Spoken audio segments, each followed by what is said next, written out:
Bonjour, bienvenue dans l'Instant T, votre magazine d'actualité. Aujourd'hui, nous parlons musique et plus précisément découverte musicale avec Éric Diguer, directeur de Lavelvor à Plougastel d'Aoulas.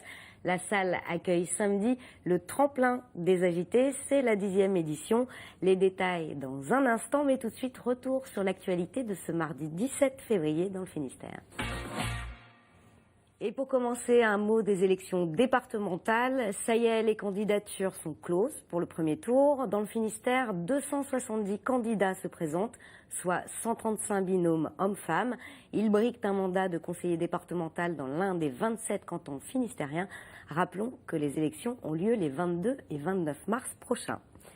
Direction Garlesquin à présent pour revivre le championnat du monde de Bouloupoque. Chaque année, il se tient le jour du Mardi Gras.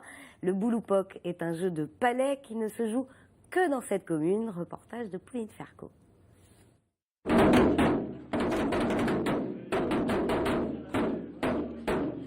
Je déclare ouvert les 382e championnats du monde de Bouloupoque. Depuis plus de 500 ans, le jour de Mardi Gras, les hommes de Garlesquin s'affrontent au Bouloupoque.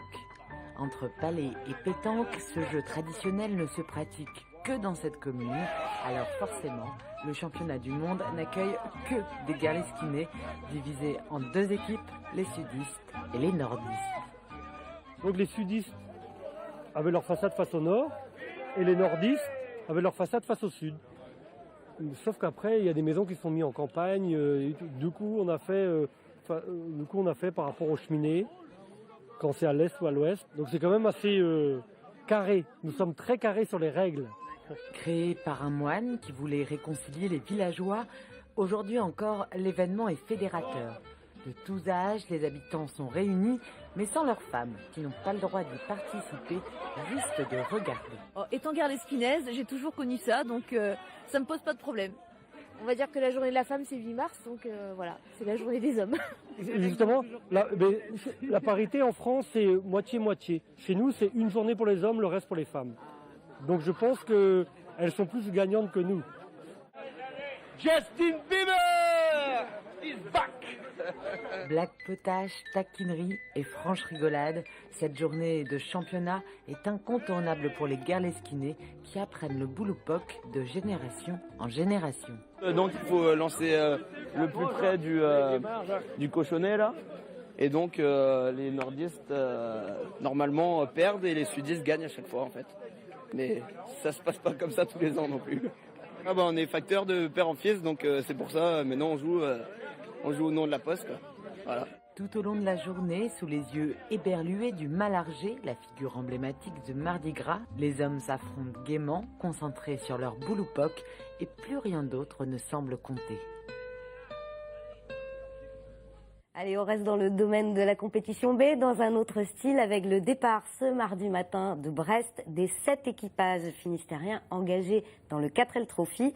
Ils ont rejoint Biarritz. C'est là que sera donné jeudi le départ officiel de ce raid humanitaire direction le Maroc. Ambiance au départ avec Julie Sicot. Le soleil se lève à peine sur Brest, c'est le moment des dernières vérifications. Chaque binôme a engagé près de 6 000 € par voiture. Le coffre est bien rempli, il s'agit de ne rien oublier car cette course en vieille voiture est surtout un défi humanitaire. On fait partie des 40 équipages sélectionnés pour rencontrer un petit peu l'association qui organise le 4L Trophy et voir tout ce qu'ils ont pu construire là-bas comme école et donc aller à la rencontre des enfants marocains. Il y a des sacs de fournitures scolaires, des crayons, des cartables, des papiers, des styles, enfin tout ce qu'il faut pour aller à l'école. Un peu plus loin, cette 4L toute rose repart pour cette grande aventure, mais cette fois-ci avec un nouvel équipage entièrement féminin. On espère ne pas avoir de problème technique, mécanique et puis voilà. Moi je savais rien faire du tout sur une voiture à la base. Normalement c'est gérer pour les problèmes simples, si elle ne démarre pas, on sait la refaire redémarrer. Et ce mardi, aucun souci au démarrage pour la première étape vers Biarritz. Le 19 février, ces voitures vont s'élancer avec près de 1500 autres 4L, direction le Maroc pour une quinzaine de jours.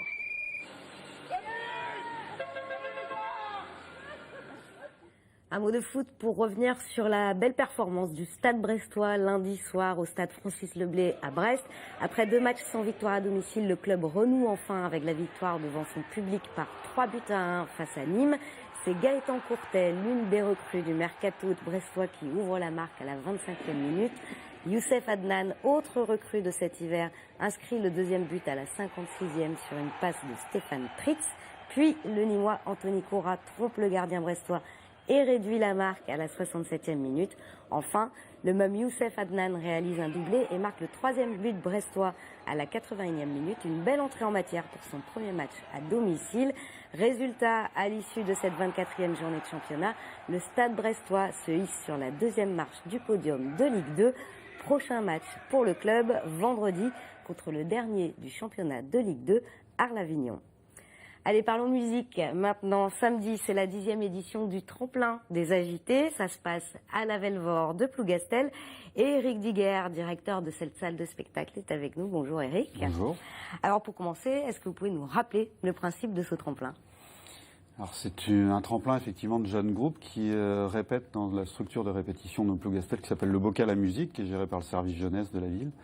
Et donc est un local tout équipé qui est juste à côté de la Velvore. Et en fait, tous les ans, les groupes qui le souhaitent peuvent s'inscrire et on organise donc une soirée gratuite à la Velvore où chaque groupe inscrit dispose de 20 minutes pour présenter ses compositions et ses styles aussi divers que variés. Combien de groupes jouent au Bocal à musique à Plougastel ? Ça fluctue. En fin d'année dernière, ils étaient à plus de 23. Je crois que c'est à peu près le cas encore aujourd'hui. Alors parmi cette vingtaine de groupes, 6 sont programmés au Tremplin des Agités. On peut citer Why, dans une veine pop-rock, Rivers et ses chansons rock, ou Strom pour du hippie metal. Je ne sais pas ce que c'est personnellement, mais je suis curieuse. Et puis certains groupes sont déjà illustrés les années précédentes, justement sur le Tremplin des Agités, comme Duck Hunters, Moongazer ou Tax Station. Alors les retrouver une nouvelle fois sur ce tremplin, est-ce que c'est une manière pour le public aussi de suivre leur évolution ? L'idée, de toute façon, pour les groupes, c'est de leur faire bénéficier de conditions professionnelles de jeu et donc de les aider à franchir des étapes. Donc le fait qu'effectivement ils puissent décider de revenir, c'est parce qu'ils ont des nouvelles chansons ou qu'ils ont progressé dans leur façon de jouer. Donc ça permet de fidéliser, de créer un lien avec un public et de permettre au public de voir où ils en sont de leur évolution. Effectivement. Alors, qu'est-ce qu'il y a à gagner ? Qu'est-ce qu'il y a à gagner ? Déjà, on est vraiment en train de mettre en place un accompagnement des jeunes groupes. Donc le Bocal à musique se professionnalise de plus en plus en termes techniques. Et donc il y a un prix du jury, parce qu'il y a un jury professionnel qui vient donc décider du lauréat. Et il y a le public aussi qui choisit. Donc après, on gagne une première partie sur une date de saison à la Velvore, comme l'année dernière avec Lisa and the Lips, ou l'année précédente avec les Washington Dead Cats et les Burning Heads. On gagne le fait de pouvoir jouer à la fête de la musique de Plougastel. Et pour la première fois cette année, le prix du jury va gagner une période de résidence à la Velvore, prise en charge par le service jeunesse avec une embauche de techniciens pour travailler soit le son de scène, soit le son de façade, soit les lumières. Enfin voilà, un accompagnement technique pour les faire progresser. Vous y tenez à l'accompagnement de ces groupes, justement ? Disons qu'il y a un vivier de musiciens en Bretagne en général et aussi sur Plougastel. On a toutes les structures qu'il faut, une scène professionnelle qui est la Velvore, un local de répétition professionnel aussi. Donc voilà, c'est bien si on peut aider, si on peut passer le flambeau, des témoins, ou faire bénéficier de la technicité, on y va, il n'y a pas de raison. On parle musique, on va en écouter un petit peu. On va regarder un petit extrait du groupe Tax Station, je vais y arriver.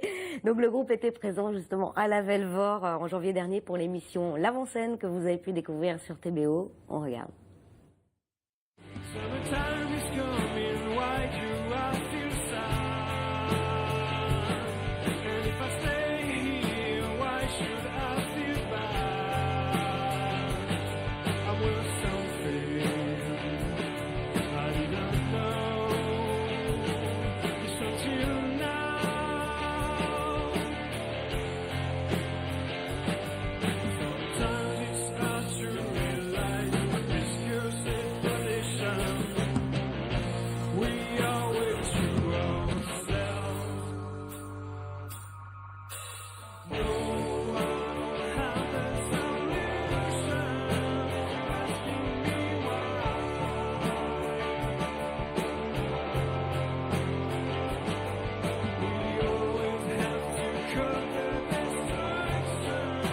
C'était Tax Station, l'un des 6 groupes programmés. Il y a également un 7e groupe programmé lors de cette soirée du tremplin des agités qui s'appelle Hélène sans mêle. Oui, alors c'est le groupe lauréat du prix du public de l'année dernière, donc ça fait plusieurs éditions que le groupe qui gagne donc le prix du public clôture le tremplin de l'année suivante. Donc c'est Hélène sans mêle qui a gagné l'année dernière et qui revient pour un set un peu plus long, lui, de 40 minutes pour clôturer cette soirée.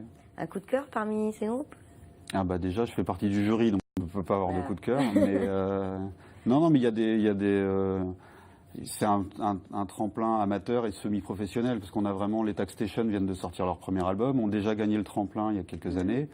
Hélène sans mêle a vraiment fait une belle prestation l'année dernière, a progressé depuis, donc voilà, on sait pas, on n'est jamais à l'abri d'un succès, comme on va dire. Donc il y a des groupes, il y a des jolis projets. Ouais. Bah, merci beaucoup Eric. Et puis au-delà des découvertes, signalons quand même que la Velvoir accueille à longueur d'année des formations plus confirmées. On peut par exemple citer The Celtic Social Club qui passe le vendredi 6 mars dans la salle de Plougastel.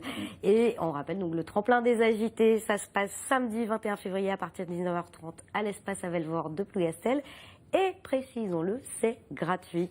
C'est la fin de cette émission. Merci de nous avoir suivis. On se retrouve demain.